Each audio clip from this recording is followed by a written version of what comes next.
What is going on, everybody? Welcome to the video. Today we're going to talk about one of my favorite topics in soccer, and that is the four moments of the game. When I learned about this topic, my coaching in terms of practices and games changed for what I believe is the better. This is a very crucial topic for coaches to eventually pick up on, and I'm happy to bring this to you today, to coaches as well as any players who want to increase their knowledge of the game of soccer. So in soccer, at any given moment, at any given time of the game, our team is always going to be in one of four moments, and those moments pertain to having the ball. If our team has the ball, we're on offense. If our team does not have the ball, we're on defense. If our team had the ball and then loses possession of the ball, those first few seconds are ones where we as a team go through a defensive transition, where we go from offense to defense. And then when we're defending and win possession of the ball, those first few seconds are crucial. And in that time, our team is going through an offensive transition or transitioning from defense to offense. At any given time, though, we're involved in one of those four moments. Following slides are going to deal with each of these four moments and different things to keep in mind as far as our responsibilities as a team during these times.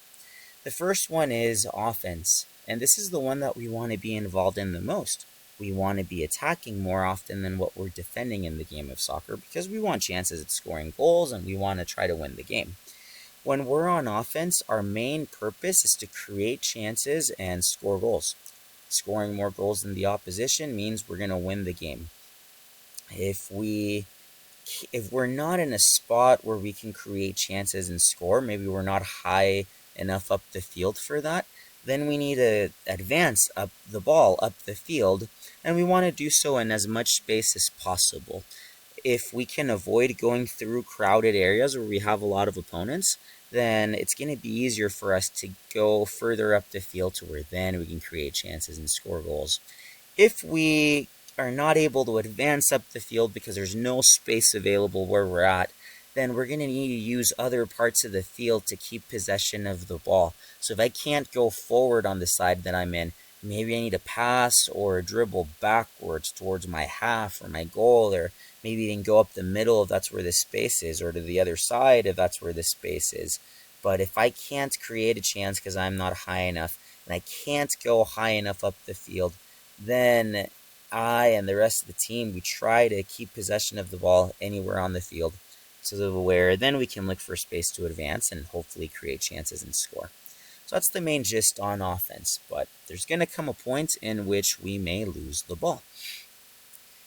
As we lose possession of the ball, those first few seconds are critical. The player that loses possession of the ball and anybody that's nearby to support, they attempt to win the ball as quickly as possible, immediately. If I lose possession of the ball to a player that's still nearby me, I need to apply very hard pressure to force them to give the ball back up. And if I win possession of the ball, I'm on offense again and we're ready to go. If my team lost the ball, so if my teammate loses possession of the ball, but I'm not too far away, I'm not close enough to pressure, but I'm not too far, just somewhere in the middle, then I try to eliminate the opponent's short passing options. I stand between the opponent and his teammates so that I cut off passing lanes. I might even man mark teammates for that opponent so that that player doesn't get possession of the ball. If my team loses the ball and I'm too far away to help cut off short passes or apply pressure, then I need to help my team prevent counterattacks and prevent us from conceding goals. If I'm a midfielder or a forward and I'm too far away, I may have to drop back to support my defense. If I'm a defender, I might need to drop back to prevent a counterattack, or I might need to push up if my coach wants me to put someone in an offside position. So that's going to depend. If I'm a goalkeeper, I might need to rush out of my box to collect the long ball that goes behind my defense, or I might have to drop into the small box or by my goal line so that I can protect my goal. That depends on the situation that we're in. If we're in a spot where we're defending for longer than a few seconds and we can't win the ball back immediately, then we go and play defense as a team. The main purpose of playing defense is being able to win the ball back when possible. We might not be able to win it immediately. We have to read the situation and figure out when we can go in and make the attempt. When defending, we need to try to force the opponent into making mistakes so that then they can make errors and we have a chance to win the ball. And we're eventually going to have to tackle, whether that's botting up shoulders, whether it's tackling with a slide, or any other form of illegal aggression in the game. We're going to eventually need to get physical. Where we're going to spend most of our time on defense is getting compact and moving as a unit. So as a team, we need to get closer together so that we congest spaces where the opponents can't advance and move up the field closer to our goal. So we get compact, we move as a unit. This is going to help reduce space. Once we're close enough as a unit, we may be in situations where we can man mark, or where we can cut passing lanes, or find other ways to be disruptive. But when we defend, it's important to get compact. Think of it as the opposite of attacking. When we're attacking, we're encouraged to spread out to use as much space as possible. When we're defending, we don't want to spread out because then we have a lot of space in between us that makes it easier for the opponents to attack. We want to come closer together and condense space. Outside of that, if we can't win the ball and if getting into tighter, if becoming a more compact unit isn't preventing the other team from advancing closer to our goal, then we need to prevent them from scoring goals. We need to get between the opponent and the goal. We need to force them to their weak foot. So if this is a right-footed opponent, I need to stand between their right foot and the ball and maybe force them to shoot with their left. If they're going to shoot anyway, there may come a point in which I have to be brave and sacrifice and just take one for the team. So at least when defending, those are the things to keep in mind. Hopefully after a certain time, we're able to win the ball back as a defensive group, and now we transition into offense. Again, in a transition, those first few seconds are crucial. If I'm the player that wins possession of the ball for my team and I stole the ball from an opponent, chances are that happened in a tight area because there are multiple people nearby that space. So if I win possession of the ball, I'm in a tight area. If I have the ball in a tight area, I am in a dangerous situation because I risk losing the ball. So if I win the ball back, I'm in a dangerous area. I need to look for safety. Safety for the ball. I need to get that ball away from pressure. One way to look for safety is to pass the ball to a teammate that's in more open space than myself. If no teammate is available for me, then I try to dribble towards more space. That might mean dribbling back towards my half or my goal, dribbling to the side or to the middle, wherever that space is, I need to look for safety. This red point is paramount, meaning super important. What we don't want to do at all, the last thing we want to do is win possession of the ball, then turn right back into pressure.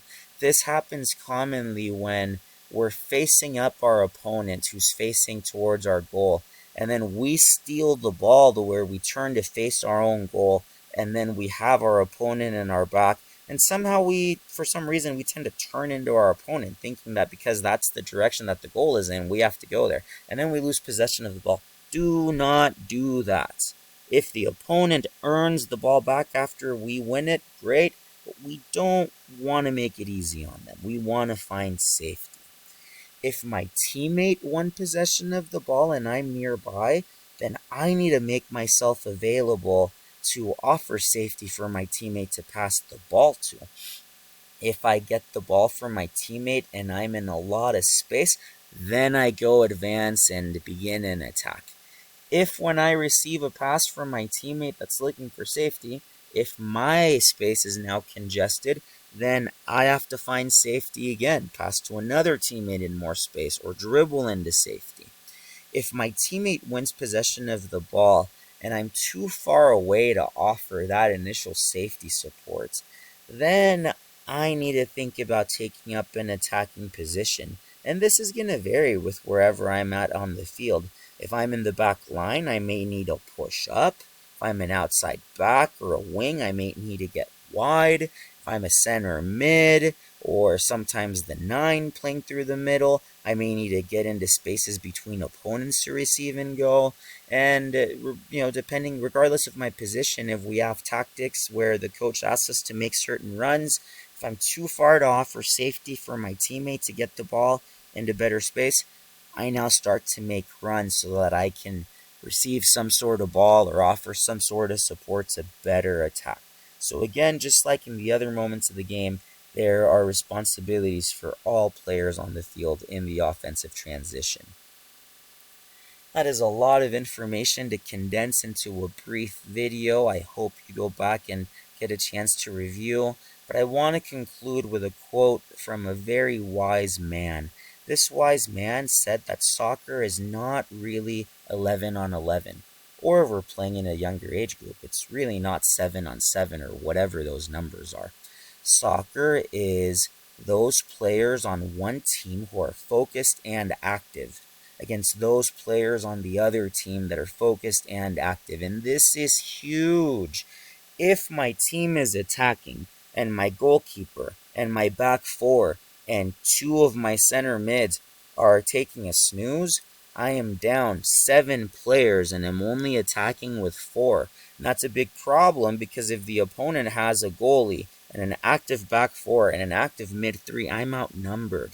If the other team has the ball and my forwards and mids are taking a break, then I'm left with my back 4 and my goalkeeper against a lot of attackers.